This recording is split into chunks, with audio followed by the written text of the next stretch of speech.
Lesson 4, The Great Escape, Sugata Bose. Let's start. Sugata Bose is a historian, author and the Gardner Professor of Oceanic History and Affairs at Harvard University. Born to the eminent freedom fighter Dr. C. Kumar Bose and Mrs. Krishna Bose. He is the grandnephew of Netaji Subhash Chandra Bose and the grandson of Sir Chandra Bose in 2011. Bose published His Majesty's Opponent. The present text is an excerpt from this book. Let's share. 1. What qualities do you think you should possess in order to be a leader? 2. If you had been born before independence, what do you think you could have done for your country? Let's read. Netaji Subhash Chandra Bose, born 23rd January 1897, was one of the most famous Indian nationalist leaders who fought for India's independence from British rule. To this purpose, he founded the Indian National Army (INA), which included a women's regiment too. In 1941, the British government put Subhash under house arrest, that is, confined him in his own house. The following narrative describes the exciting and courageous escape of Subhash Bose from the clutches of the British to continue his struggle for Indian freedom. Looking pale and thin, with a bushy half-grown beard, Subhash was reclining on his pillows when Cecilia, his nephew, entered Subhash's bedroom that December afternoon. Subhash made him sit to his right on the bed. Looking intensely at Cecilia, he said, "Can you do some work for me?" Cece nodded.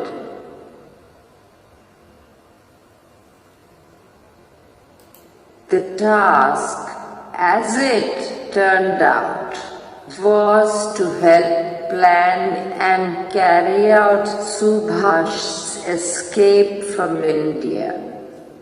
Cece would have to drive his uncle in the dead of the night to a railway station far away from Calcutta. From his uncle's residence at Elgin Road, Cece walked back that night to his own house at Woodburn Park in a state of wonder and subdued excitement. The police were keeping watch on Subhash's house. Though it was normal for a nephew to visit an ailing uncle, Subhash had an additional excuse for meeting his nephew Seer was good at operating the radio. He helped Subhash listen to foreign broadcasts. Subhash and Seer discussed various means of escape. Finally, they decided to drive out in the most natural fashion through the main gate. Seer owned the German car called the Wanderer, which he and Subhash chose for their journey. Let's continue. Subhash had cabled Akbar Shah to meet him at Calcutta. Akbar Shah was a core worker in the freedom struggle against British Raj. He operated in the northwestern frontier provinces. He was to help Subhash escape. Akbar Shah came to Calcutta. He was introduced to Seer. Together they went to a shop in central Calcutta where they purchased baggy salwars trousers and a black fez for Subhash's disguise. Later, Seer also purchased a suitcase, a bedroll, shirts and pillows. Subhash was to carry these with him in the journey. Seer then went to a printer's shop. He ordered a set of calling cards which read, Muhammad Ziauddin, Travelling Inspector, the Empire of India Life Insurance Company Limited. This was the false identity with which Subhash was to travel.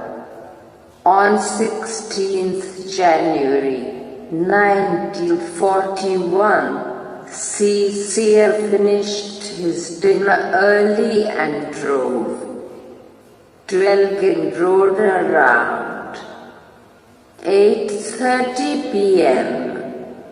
He parked the Wanderer at the back of the house. Seer and Subhash had maintained total secrecy about the plan of escape. None of the family members knew anything except Subhash's niece and a male cousin, Gwijan. Subhash and Seer waited until the rest of the Bose family had fallen asleep. Subhash had changed into his disguise as Muhammad Ziauddin. He was dressed in a long brown coat, baggy salwars and a black fez. He wore gold, wire-rimmed spectacles. It was 1:35 a.m. The night was moonlit. Gwijan signaled from an upstairs window that no policeman was nearby. By day, the policemen sat on a charpai at the corner of Elgin Road and Woodburn Road. They paced up and down the street before Subhash's house. On the cool winter night of January 16th, they had preferred the comfort of the warm blankets on the charpai.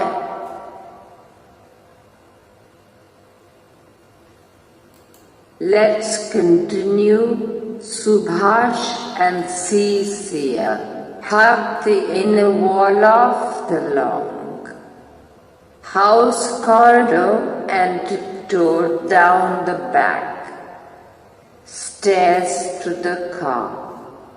Subhash sat in the back. Cecilia drove the car.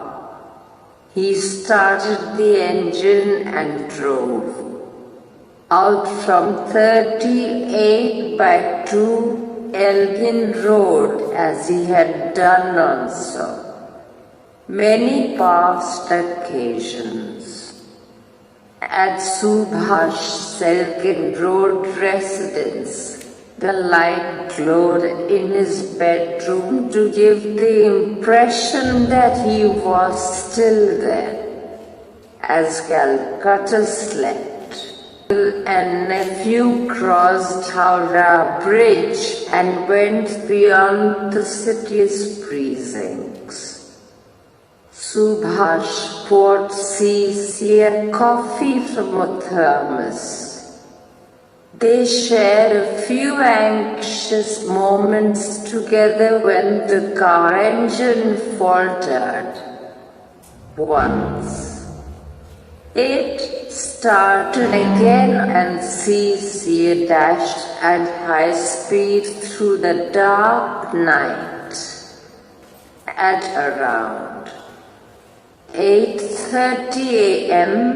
they arrived at Barari, near Ranpad. They put up at the house of Cecilia's brother Ashok. Subhash kept his disguise on as Muhammad Ziauddin and said he had come on insurance business and was given a room to rest during the day. They met and talked. In the evening and had an early dinner. Muhammad Ziauddin left alone for Gurmo station, which was some distance away. He wanted to catch the Delhi Kalka mail from there, a little further from the house. Cecilia picked him up in his Wanderer and drove towards the railway station. They reached Gurmo station in the moonlit night. A sleepy porter collected their luggage. "I am off, you go back," Subhash said as parting words. Cecilia watched him mount the railway overbridge and walk across it with his usual majestic gait. He disappeared into the darkness towards the platform on the opposite side. The Delhi Kalka mail released steam. Cecilia heard the rhythmic clatter of the wheels and saw the train lights moving away.